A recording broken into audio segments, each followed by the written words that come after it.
The Joe Rogan Experience. Speaking of Askren, is he awake yet?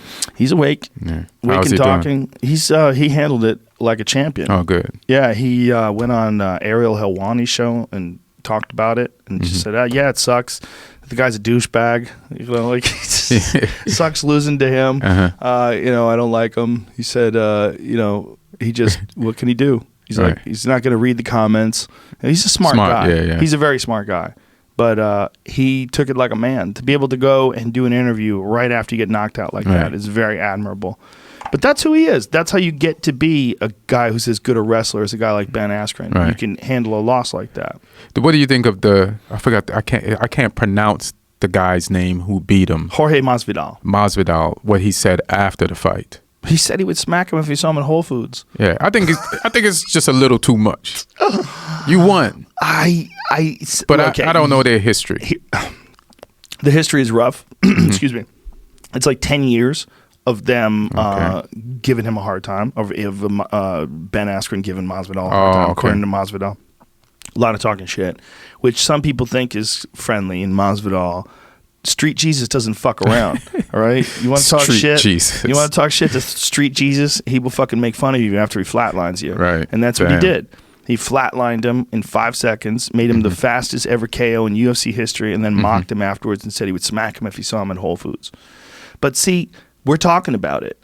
So Masvidal is smart. This is This is an amazing marketing ploy. I mean, he's become in one fight the most talked about fighter in the sport because he did something in the sport that's been around for a little bit that nobody's ever done before. Yeah, Ben Askren was undefeated. Yeah, undefeated, and Masvidal comes out, flatlines like that, and talks some pretty vicious shit after the fact, and even mimicked him laying on the floor, which would look scary the way he was out. Yeah. Masvidal was saying, calls out easy Conor McGregor. I want to break his face.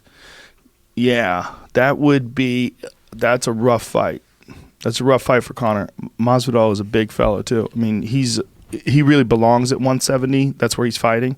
He fought at 155, but really tortured himself to make that weight. Right. He's a big guy. You're talking about a guy who knocked out Cowboy Cerrone, knocked out Darren Till, knocked out Ben Askren. I mean, he's knocking out big welterweights. Big. Darren Till's a big welterweight. He's big. Yeah. He's not a guy coming up from 155 pounds. He's never making 155 pounds. What's Khabib's weight? 55. 155, sorry. Yeah, so he's one weight class heavier, and he's really running into, like, the last few fights. He's coming into his own. He's like really becoming something special. He had a real close decision loss to Wonder Boy. I wish I could remember how that fight went down.